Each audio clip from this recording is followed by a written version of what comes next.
বন্ধুরা, আজকের এই ভিডিওতে আমি তোমাদের সাথে 10 মিনিট রুলস শেয়ার করতে যাচ্ছি আর তোমাদের এমন 10টি মর্নিং হ্যাবিট সম্পর্কে বলতে যাচ্ছি যেগুলো তুমি যদি মাত্র 10 মিনিট নিজের উপরে প্রতিদিন অ্যাপ্লাই করো তাহলে তোমার ব্রেনের পাওয়ার বৃদ্ধি পাবে, তোমার মধ্যে কোনো আলসেমি কাজ করবে না, ফিজিক্যালি ও মেন্টালি দিক থেকে নিজেকে সবসময় হেলদি ফিল করবে।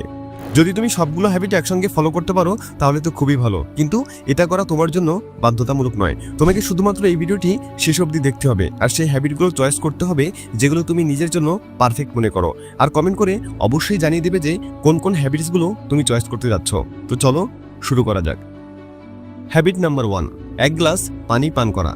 তুমি কি জানো আমাদের ব্রেনে 70% পানি থাকে, আর তাই যখনই তুমি ঘুম থেকে উঠবে তখন যদি 1 গ্লাস পানি পান করতে পারো তাহলে সেই পানিগুলো আমাদের ব্রেনকে সতেজ এনার্জিফুল করে তুলবে। আসলে টানা 7 থেকে 8 ঘন্টা ঘুমিয়ে থাকার ফলে আমাদের শরীর ও মস্তিষ্কে পানি শূন্যতা দেখা দেয়। আর হার্ভার্ড মেডিকেল স্কুলে একটা রিসার্চ বলে পানি শূন্যতার ফলে আমাদের মস্তিষ্কের কোষগুলো শুকিয়ে যায়, যার কারণে আমাদের মাথা ব্যথা হয়, মেজাজ খিটখিটে থাকে। তাই সবচেয়ে ভালো এটাই যে ঘুম থেকে ওঠার পর অবশ্যই তোমাকে 1 থেকে 2 গ্লাস পানি পান করতে হবে, যার ফলে তোমার শরীরের মেটাবলিজম বৃদ্ধি পাবে আর পানি আমাদের শরীরের বিষাক্ত পদার্থগুলোকেও ধ্বংস করে। তুমি চাইলে এই পানিতে 1 টুকরো লেবু অ্যাড করতে পারো, যেটা অপশনাল, তবে তোমাকে এটা লক্ষ্য রাখতে হবে যেন সেই পানি তাড়াহুড়া না করে বরং ধীরে ধীরে পান করো। আর আমি তোমাদের আরেকটি বোনাস টিপ দিচ্ছি যেটা আমি নিজেও ফলো করি। তোমাকে একটি কপার বা তামার গ্লাসে রাতে 1 গ্লাস পানি ঢেলে রাখতে হবে, তারপর সকালে উঠে খালি পেটে সে পানি পান করো। এটা কিন্তু ভীষণ উপকারী, তবে হ্যাঁ, তোমার কাছে যদি এটি কমফোর্টেবল ফিল হয় তাহলে কেবল এভাবে পানি পান করো, তাছাড়া নর্মালভাবে পানি পান করলে কোনো অসুবিধা নেই। হ্যাবিট নাম্বার 2, নিজের বিছানা গোছানো। এক মহান ব্যক্তি বলেছিলেন, যদি তুমি পুরো পৃথিবীকে পরিবর্তন করতে চাও তাহলে তার শুরুটা তোমার বিছানা গোছানোর মাধ্যমেই করো। এছাড়া ডেভিড গগনেস যাকে বিশ্বের অন্যতম কঠিনতম ব্যক্তি মানা হয়, আমরা বেশ কিছুদিন আগে তার লেখা কান্ট হার্ট মি বইটি পড়ে শেষ করেছি, যেটা থেকে আমরা জানতে পেরেছি ডেভিড গগনেসও যখন তার পুরনো জীবনকে পরিবর্তন করে নিজেকে ইমপ্রুভ করার পরিকল্পনা করেছিলেন তখন তার শুরুটা নিজের বিছানা গোছানোর মাধ্যমেই করেছিলেন। আর এটার পেছনে একটি সাইকোলজিক্যাল কারণ আছে, আর এই কারণটি মিলিটারি ট্রেনিংয়ে ফলো করা হয়। আসলে সকালবেলা নিজের বিছানা গোছানো তোমার মস্তিষ্ককে এটা মনে করিয়ে দেয় যে তোমার দিনের শুরুটা ডিসিপ্লিনের মাধ্যমে হয়েছে। সকালবেলায় উঠে নিজের বিছানা গোছানোর ফলে তোমার ব্রেন এটা বুঝে যায় যে তুমি তোমার দিনের প্রথম টাস্ক কমপ্লিট করে ফেলেছো, যার ফলে তোমার ব্রেন তোমাকে দিনের বাকি কাজগুলো শেষ করে ফেলার জন্য মোটিভেট করে, আর এটি তোমার অবচেতন মনকে সাইকোলজিক্যালভাবে পরিবর্তন করে। হ্যাবিট নাম্বার 3, গান শোনা। তুমি কি জানো তোমার মিউজিক টেস্ট তোমার ব্যক্তিত্ব উপস্থাপন করে? সামান্য কিছুক্ষণ গান শোনা তোমার সারাদিনকে ভালো এবং খারাপ বানানোর ক্ষমতা রাখে। যেমন তুমি তো জানো যে মন খারাপের সময় যদি স্যাড মিউজিক শোনা হয় তাহলে তোমার এক্সপিরিয়েন্স কেমন হবে। কোনো পার্টিতে জোরে এনার্জেটিক গান শুনলে তোমার এনার্জি আরও বেড়ে যায়। এটার পেছনে একটা সাইকোলজিক্যাল কারণ আছে, আর সেটা হলো মিউজিকের সাথে সাথে মুড পরিবর্তন হওয়া। তুমি যদি সারাদিনে মাত্র 10 মিনিট ঠান্ডা এবং পজিটিভ গান শোনো তাহলে তোমার ব্রেনও তোমাকে সেই অনুসারে শান্ত এবং পজিটিভ ফিল করাতে শুরু করবে। তোমাকে ভুলেও কখনো সকালবেলায় রক মিউজিক কিংবা অ্যাগ্রেসিভ মিউজিক শোনা যাবে না। তোমাকে ঠান্ডা, পজিটিভ, শান্তশিষ্ট ইনস্ট্রুমেন্টাল মিউজিক শুনতে হবে যা তোমার মস্তিষ্ককে শান্ত করে তুলবে। বাকি রক মিউজিক তুমি দিনের যে কোনো সময় শুনতে পারো, কিন্তু সকালবেলায় না। হ্যাবিট নাম্বার 4, এমন কিছু করো যা তোমাকে মোটিভেট করে।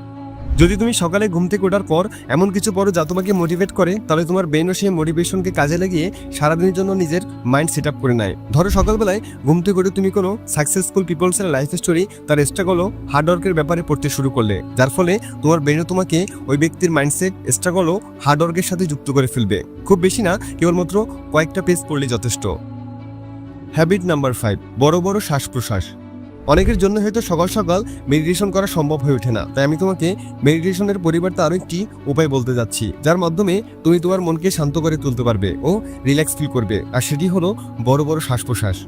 তোমাকে যেটি করতে হবে তা হলো একটি জায়গায় বসে 2 চোখ বন্ধ করে বেশ লম্বা একটা শ্বাস নিতে হবে, তারপর সেটিকে ধীরে ধীরে ছাড়তে হবে। এভাবে শুধুমাত্র 2 থেকে 3 মিনিট করলেই তোমার ব্রেন খুব রিল্যাক্স ফিল করবে, ফোকাস এবং কনসেন্ট্রেশন বৃদ্ধি পাবে, তোমার রাগ ও মেজাজ কন্ট্রোলে চলে আসবে, সাথে তোমার এনার্জি লেভেলও বৃদ্ধি পাবে।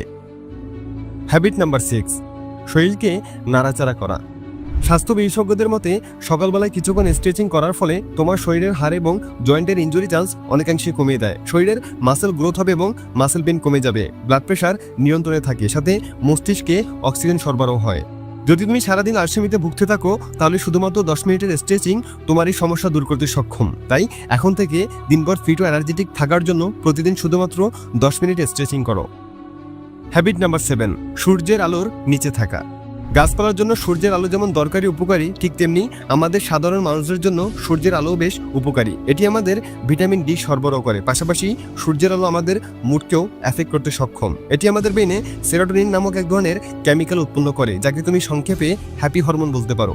তাই তোমার যদি ঘন্টার পর ঘন্টা ঘরের মধ্যে বসে থাকার অভ্যাস থাকে, তাহলে আজই সেগুলো বাদ দিতে শুরু করো। বাইরে যাও, সূর্যের আলো তোমার শরীরে মাখাও, দেখবে অনেকটাই বেটার ফিল করছো। হ্যাবিট নাম্বার 8, ঠান্ডা পানি দিয়ে গোসল করা। যদি তোমার জ্বর সর্দি কিংবা ঠান্ডা কাশি না লেগে থাকে, অর্থাৎ যদি তুমি শারীরিকভাবে পুরোপুরি ফিট থাকো, তাহলে রোজ সকালে ঘুম থেকে ওঠার পর ঠান্ডা পানি দিয়ে গোসল করে ফেলো। তুমি বিশ্বাস করবে কিনা জানি না, সকাল সকালে ঠান্ডা পানি দিয়ে গোসল করার ফলে তোমার ভেতরকার সকল আলসেমি একেবারে দূর হয়ে যাবে। তোমার ঘুম ভাব পুরোপুরি কেটে যাবে, পুরো উদ্যমে জেগে উঠবে তুমি, তোমার মাইন্ড পুরোপুরি রিফ্রেশমেন্টে ভরে যাবে, খুব এনার্জেটিক ফিল করতে শুরু করবে তুমি। একটি মেডিকেল রিসার্চে দেখা গিয়েছে, ঠান্ডা পানি দিয়ে গোসল করার ফলে আমাদের শরীরের হোয়াইট ব্লাড সেল অর্থাৎ শ্বেত রক্তকণিকার সংখ্যা বৃদ্ধি পায়। আর এই হোয়াইট ব্লাড সেল কিন্তু আমাদের শরীরের রোগ জীবাণুকে ধ্বংস করে। তাই আশা করি এর গুরুত্ব তুমি খুব ভালোভাবে বুঝতে পেরেছো। Habit number 9, proper day planning. তুমি যদি চাও যে তোমার সারাটি দিন ভালো এবং একটি ডিসিপ্লিনের সাথে কাটুক, তাহলে তোমাকে একটি প্রপার গাইডলাইন, রুটিন ও টাইম মেনটেন করে চলতে হবে। আর এটি করার জন্য তোমাকে একটি ডেইলি লাইফ রুটিন তৈরি করতে হবে। রোজ সকালে ঘুম থেকে ওঠার পর তোমাকে একটি কাগজে তোমার আজকের দিনের সমস্ত ইম্পর্টেন্ট কাজের তালিকা তৈরি করে নিতে হবে। তারপর কোন কাজের জন্য তোমার কতক্ষণ সময় লাগতে পারে সেটিও লিখে নিতে হবে। তারপর তুমি তোমার মতো টাইম মেনটেন করে সেই কাজগুলো শেষ করে ফেলো, তাহলে দেখবে আর কোনো বাড়তি সময়ের অপচয় হচ্ছে না, পাশাপাশি তুমি একটা সুন্দর গাইডলাইনের ভেতরে থাকতে পারবে। Habit number 10, reflection. এটি হলো আজকের ভিডিওর সর্বশেষ হ্যাবিট। তোমাদের মধ্যে 95% মানুষই সকালবেলা ঘুম থেকে ওঠার পরেও রাতে ঘুমাতে যাওয়ার আগে নিজের মোবাইল ফোনটি হাতে নিয়ে ঘাটাঘাটি করে, যা তাদের জন্য মারাত্মক ক্ষতিকর। তাই তোমাকে ঘুম থেকে ওঠার পরও ঘুমোতে যাওয়ার আগে নিজের মোবাইল ফোনটি হাতে না নিয়ে বরং এটা কল্পনা করতে হবে যে সারাদিনে তুমি ঠিক কী করেছো আর আগামীকাল কী করতে যাচ্ছ। আর যা যা করছো সেগুলো তোমার স্বপ্ন পূরণের জন্য কতটা কার্যকরী ছিল, এবং আগামীকাল যা যা করতে যাচ্ছ সেগুলো তোমার স্বপ্ন পূরণের লক্ষ্যে কতটা কার্যকরী হতে যাচ্ছে। তুমি তোমার স্বপ্ন পূরণের জন্য ঠিক কতটা এফেক্ট দিচ্ছ, এই সমস্ত কিছু ভাবলে তোমার ব্রেন সেগুলোর উপরে বেশি ফোকাস দিবে, আর তোমার মাইন্ডসেট পুরোপুরি তোমার লক্ষ্যের উপরে ফিক্সড হয়ে যাবে। আশা করি ভিডিওটি তোমার উপকার আসবে। আর আমার বলা এই 10টি হ্যাবিটের মধ্যে কোন কোন হ্যাবিটগুলো ফলো করা তোমার পক্ষে পসিবল সেগুলো অবশ্যই আমাকে কমেন্ট করে জানিয়ে দিও। ভালো লাগলে ভিডিওটি একটি লাইক করে বন্ধুদের মাঝে শেয়ার করে দিও। দেখা হচ্ছে পরের ভিডিওতে, ততক্ষণ পর্যন্ত সাবস্ক্রাইব করে নগর ব্যাস্কোপের সাথেই থাকো। Thanks for watching.